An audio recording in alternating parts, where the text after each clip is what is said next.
94.3 my FM presents कहानी जज्बे की। नमस्कार, मैं हूं रोहित बोस रॉय और बहुत बहुत स्वागत है आपका एक बार फिर ऑन कहानी जज्बे की।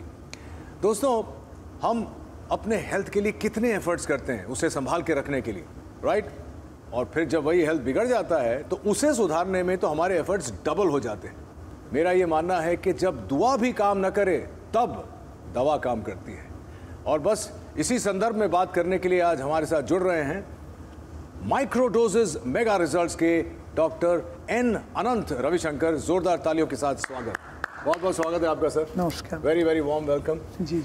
आपको देख के ही मुझे अच्छा लग रहा है। आपने ये होम्योपैथी ही क्यों चुना? But I have chosen homeopathy because I was a born nephrotic syndrome patient. अच्छा, तो आपको ठीक करने वाले कोई होम्योपैथ थे या? हाँ, उस जमाने में केरला के एक डॉक्टर थे, तो एक बार आके देख कर गए और बाद में ट्रंक कॉल करके उन्होंने बस 3 महीने में ठीक कर दिया। अच्छा, you are a chronic patient and he cured you in 3 months. Oh wow, that's an achievement itself. चलिए जानते हैं डॉक्टर साहब से कि और क्या अचीवमेंट्स इनकी रही है, क्या कहानियां रही हैं। बताइए कुछ अपने अचीवमेंट्स के बारे में। प्रोफेसर डॉक्टर दीवान हरीशचंद, जो कि honorary physician to President of India, और उनकी शख्सियत ही ऐसी थी कि उनके नाम पे एक डाक टिकट भी इशू हुआ। He got the highest award, Dhanvantari award and number of awards, and he used to teach in 70 countries. तो सबसे बड़ी अच्छी अचीवमेंट ये है, इतने बड़े गुरु से सीखने को मिला। जो MBBS MD FRC एडनबर्ग करने के बाद उन्होंने MD होमियो लंदन किया। अच्छा। और इन दोनों के वो शिष्य थे और मैं उनका शिष्य, परंतु उनके पास बैठ के मुझे पढ़ने का, सीखने का मौका मिला। और ये इनकी किताब है माइक्रोडोजेज मेगा रिजल्ट्स, जो किताब उन्होंने ये आपके गुरुजी की किताब है। और इसका इंटरनेशनल कॉपीराइट इन्होंने मुझे दिया। वाह। और इसीलिए आपने अपनी कंपनी का नाम, सेंटर का नाम दिया, माइक्रोडोजेज मेगा रिजल्ट्स रखा है। जी। कमाल है। गुरु शिष्य रिलेशनशिप के ऊपर ये भी एक कहानी है। मैं आप लोगों को ये बताना चाहूँगा कि डॉक्टर साहब जो हैं वो टर्मिनली इल पेशेंट्स के साथ काम करते हैं, people with neurological diseases, brain tumour even. तो डॉक्टर साहब, मैं ये जानना चाहूँगा आपसे कि ऐसे पेशेंट्स आपने क्यों चुने, ये फील्ड आपने क्यों चुनी, और what is the medical science really behind treating such patients? Homeopathy goes through the metaphysical cause of a disease. Okay. कि इसको ये बीमारी क्यों है। फॉर एग्जाम्पल, 2 पेशेंट्स को मलेरिया हुआ या 2 पेशेंट्स को ब्रेन ट्यूमर हुआ, तो दोनों को एक दवाई नहीं लगेगी। वो ब्रेन ट्यूमर होने के कारण उनकी पर्सनल लाइफ, उनकी सोशल लाइफ, उनकी जेनेटिक लाइफ कैसी थी, इसके ऊपर डिपेंड करता है। तो आप दोनों को अलग अलग तरीके से ट्रीट करते हैं? एग्जैक्टली। होम्योपैथी कोई नया साइंस है नहीं, कई सालों से हिंदुस्तान में और दुनिया भर में प्रैक्टिस किया जा रहा है। जैसा कि डॉक्टर साहब ने बताया कि विदेश में तो पूरी डॉक्टरी खत्म करने के बाद स्पेशलाइजेशन होती है होम्योपैथी में। होम्योपैथिक डेंटिस्ट्री होती है, पीपल आर नॉट अवेयर। अच्छा, हाँ, नहीं, it's a post graduation course. एक बात जो मैं इनसे जानना चाहूँगा कि how should the youth be attracted towards it, how would you attract the youth to come and study more about homeopathy and take that on? You see, there is no shortcut for success. Homeopathic doctor should be a very hard-working person. Somebody who has done his MBBS, he won't touch critically ill patients.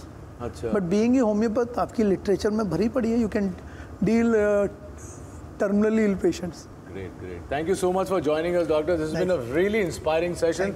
और उम्मीद करते हैं कि आप जो देख रहे हैं इस शो को, डॉक्टर साहब की बातों से इम्प्रेस हुए हैं। मैं तो डेफिनेटली हुआ हूँ और मैं चाहता हूँ कि जितने ज़्यादा लोग ये साइंस पढ़ सकें और इससे लोगों को ट्रीट कर सकें, बहुत बहुत अच्छी बात होगी हिंदुस्तान के लिए, दुनिया के लिए। 94.3 माय एफएम प्रेजेंट्स कहानी जज्बे की। सेंट्रल इंडिया के ऐसे बिजनेस मैग्नेट्स की कहानी जिन्होंने सफलता को अपनी ओर खींचा, जिन्होंने अपनी कामयाबी की इबारत खुद लिखी, अपने हौसले से, अपने जज्बे से। आइए मिलते हैं आज हमारे गेस्ट से, जिन्होंने नागपुर को नई पहचान दी, एक नई उपलब्धि दी, नई रफ्तार दी। लेट्स वेलकम नागपुर महा मेट्रो के MD मिस्टर ब्रिजेश दीक्षित साहब। Welcome to the show sir. सबसे पहले तो ये जानना चाहूंगा कि आप नागपुर महा मेट्रो के साथ कैसे जुड़े, आपकी इनिशियल एसोसिएशन के बारे में कुछ बताइए। कैसे जुड़े? वो ऐसे जुड़े कि I was DRM central railway in Nagpur, and why I was DRM? Because I was in railways. And why I was in railways? Because I chose my education as engineering. So I did my engineering and then joined railways. And after joining railways, my last posting was as DRM in Nagpur. And towards the end of that tenure, in 2014, Nagpur Metro project got sanctioned, and it was to be started, and the challenge was to complete it faster and within the targeted time. That is how I came to be associated, and I am grateful to the city of Nagpur for this opportunity. क्या आप हमारे दर्शकों को Nagpur metro phase 2 और broad gauge metro के बारे में कुछ बताएंगे? या नागपुर मेट्रो फेज 2 अब अपनी फाइनल स्टेज पर है सैंक्शन की, और ये 43 किलोमीटर का नेटवर्क होगा। और मोस्टली ये जो हमारे अभी जो 4 रीचेज हैं या 2 कॉरिडोर हैं, इनके दोनों साइड में एक्सटेंशन के द्वारा होगा।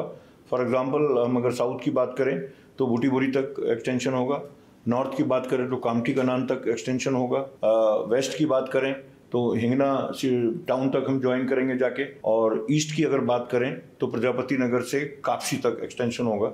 94.3 माय एफएम प्रेजेंट्स कहानी जज्बे की।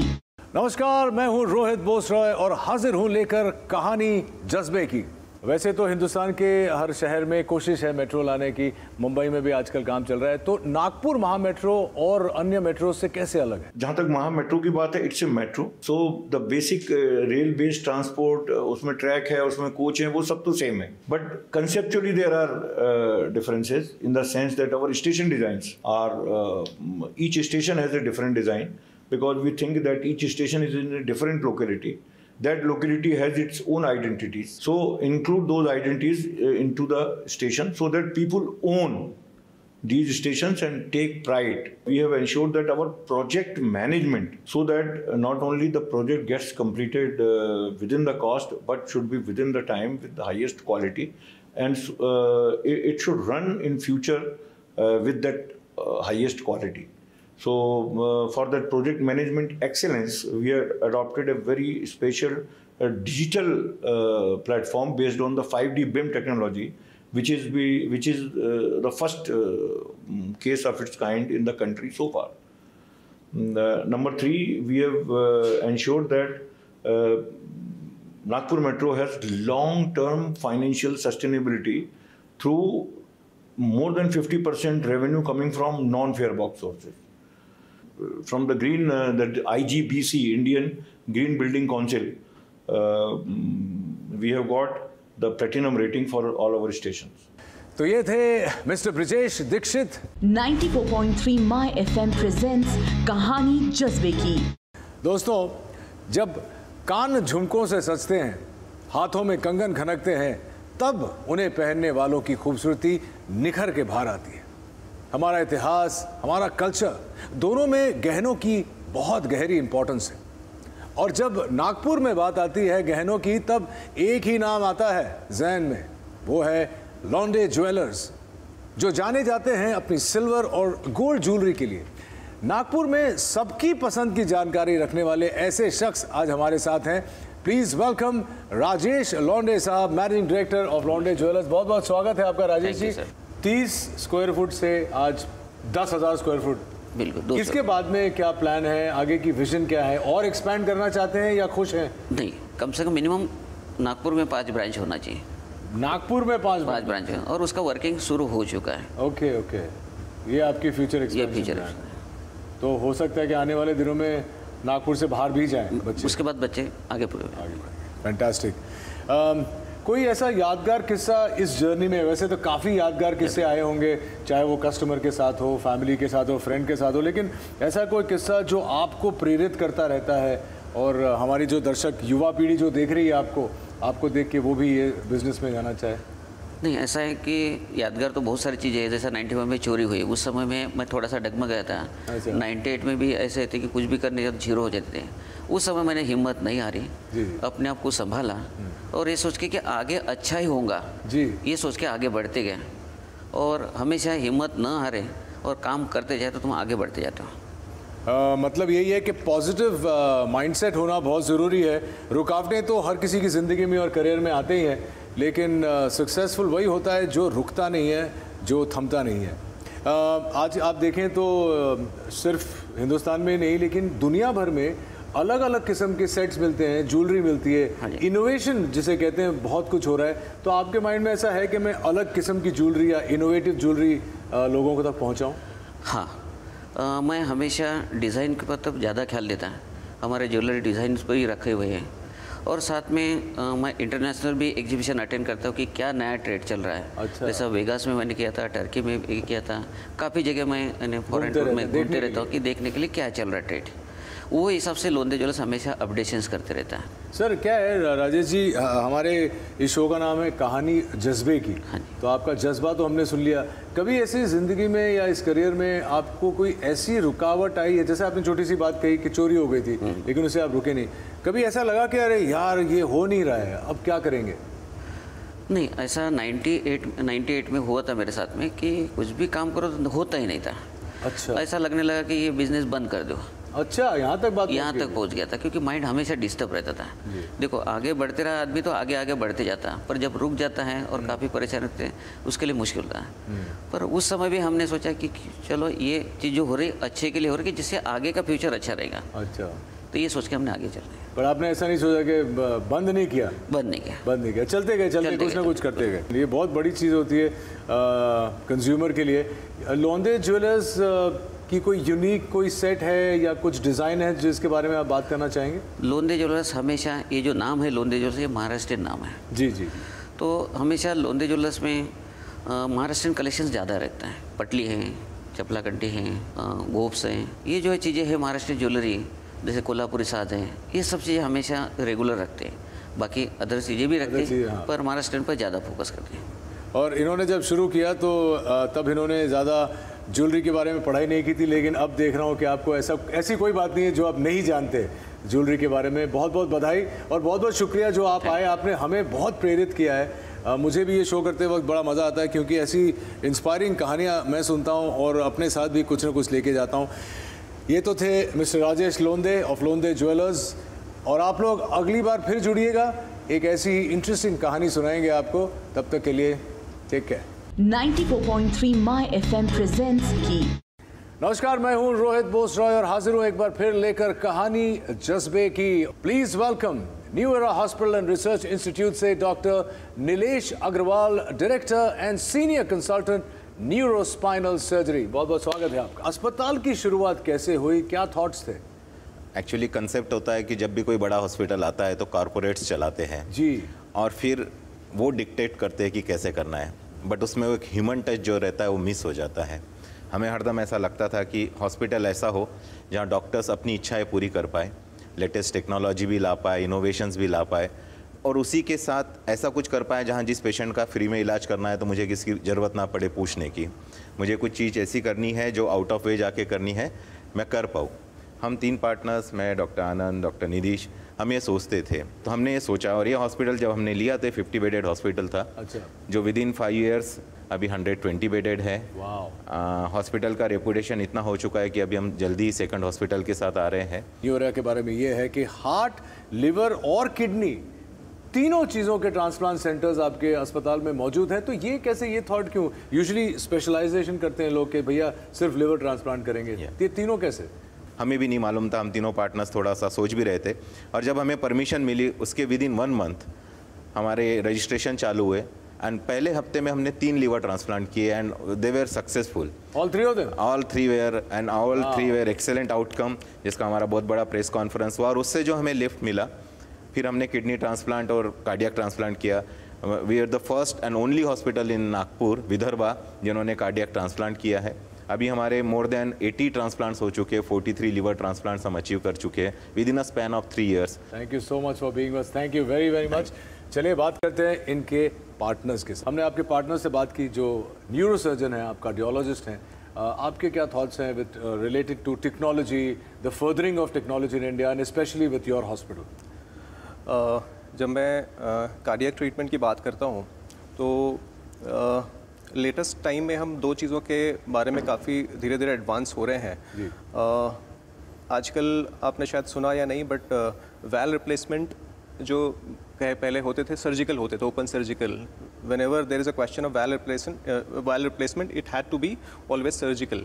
अभी ऐसा हुआ है कि धीरे धीरे कुछ वैल्व्स को हम लोग विदाउट ओपन सर्जरी ग्रोइन की आर्टरी से भी हम उसको इंटरवीन करके चेंज कर सकते हैं। अच्छा। हमारी भाषा में इसको transaortic valve implant. You can actually change the valve without Yes. cutting somebody open. Yes. Oh, wow. So even mitral, the other valve is mitral valve. उसको भी हम percutaneously without incision change कर सकते हैं. So these are the latest innovations happening in cardiology. ये golden hour actually है क्या? What does it mean? Very important question. मुझे ऐसा लगता है इसको ये चीज़ सबको पता होना चाहिए. गोल्डन आवर वर्ड हम यूज़ करते हैं किसी को जब चेस्ट पेन होता है या हार्ट अटैक आता है, तो जो इनिशियल 1 आवर रहता है उसे हम गोल्डन आवर कहते हैं, क्योंकि ये आवर जो रहता है ट्रीटमेंट के हिसाब से सबसे इंपॉर्टेंट आवर होता है. Okay. अगर आप हॉस्पिटल उस 1 घंटे में पहुंच जाएं विद इन एन आवर की जो विंडो है, तो आपको अगर अप्रोप्रिएट ट्रीटमेंट मिल जाता है उस पर्टिकुलर टाइम में, तो आपके हार्ट अटैक के चेंजेस ऑलमोस्ट रिवर्स हो जाते हैं. रिवर्स हो जाते हैं. आपका हार्ट का डैमेज, मसल डैमेज वो कम से कम रहता है. आपकी लॉन्ग टर्म कॉम्प्लिकेशंस अवॉइड हो सकती हैं. आपकी फर्दर लाइफ अच्छी हो सकती है. इसलिए उसको हम हमेशा गोल्डन आवर बोलते हैं. आप लोग जो भी काम कर रहे हैं न्यू एरा के थ्रू, वो करते रहिए. More power to you and all the very best. और अब हमारे साथ हैं doctor Anand Sancheti, senior cardiovascular surgeon. New era अस्पताल के ट्रीटमेंट के बारे में कोई विजन बताइए. Let us know how do you feel moving forward. हमारा सबसे बड़ा एम है कि ये हर क्लास के लोगों के लिए उपलब्ध हो. हमारे पास जनरल वार्ड कैटेगरी से तो सुपर डीलक्स कैटेगरी तक सबके लिए हम अकोमोडेट कर पाए. चीपेस्ट ट्रीटमेंट भी और जिस अफोर्डिंग लोगों को हाईएस्ट क्वालिटी सर्विसेज जो चाहिए जैसे होटल्स में होती है उस टाइप की भी उपलब्धियाँ कराए, पर कोई क्लास इससे छूटे ना. और नेशनल एक्रीडिएशन NABH का स्टैंडर्ड ऑफ हॉस्पिटल प्रोग्राम होता है, वो स्टैंडर्ड हम मेंटेन करें. हमारा हॉस्पिटल NABH एक्रीडिटेड भी है, पर वो स्टैंडर्ड स्ट्रिक्टली फॉलो हो क्वालिटी ऑफ ट्रीटमेंट के लिए. Are you planning to take new era out of Nagpur? Nagpur में ऑलरेडी आप इतना उम्दा काम कर रहे हैं. हिंदुस्तान के किसी और शहर में जाना चाहते हैं? फ्यूचर प्लानिंग या प्रोजेक्ट्स के बारे में कुछ शेयर करिए. हमारा एक हॉस्पिटल अभी शुरू है, दूसरा हॉस्पिटल एक्सपेंशन का हम उसी के पास में नागपुर में ही 250 बेड का एक एक्सपेंशन ला रहे हैं. पर हमारे ग्रुप में सभी लोगों की इच्छा ऐसी है कि हम अगले 5 साल में 5 और हॉस्पिटल एक्सपेंशन के लिए लाए और इंक्लूडिंग मेट्रोज में भी जाए. उसके लिए हमारी कोशिश शुरू है. But I really wish you all the best and I hope कि आप लोग जो भी काम कर रहे हैं न्यू एरा के थ्रू वो करते रहिए. 94.3 माय FM प्रेजेंट्स कहानी जज्बे की.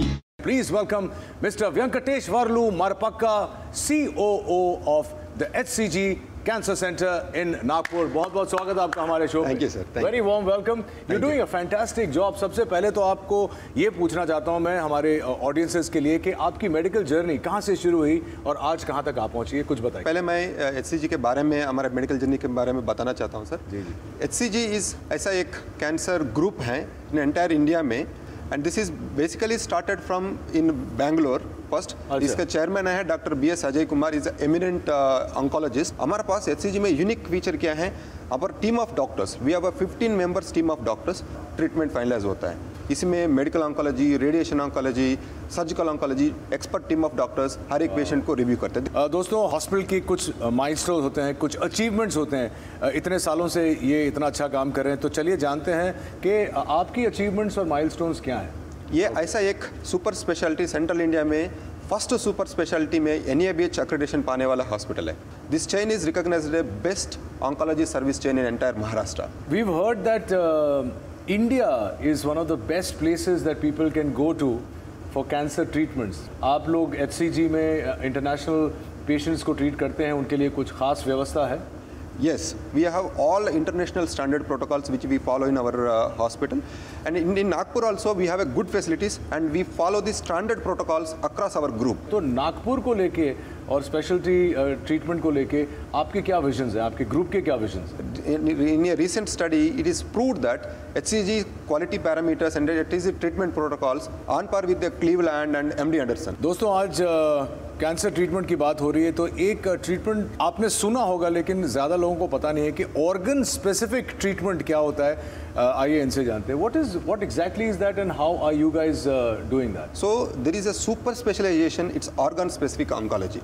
So in our center we follow the organ specific oncology. Like a breast cancer, we have a breast cancer surgeon. So headache. Acha, so he only does that specific. job. Oh, okay. And they are very specialized and very focused on the job. HCG की vision क्या है? What do you want to give back, not only to Nagpur but the entire country and the world through HCG? We feel that in Nagpur there was no hospital which providing this specialized cancer care. Ji.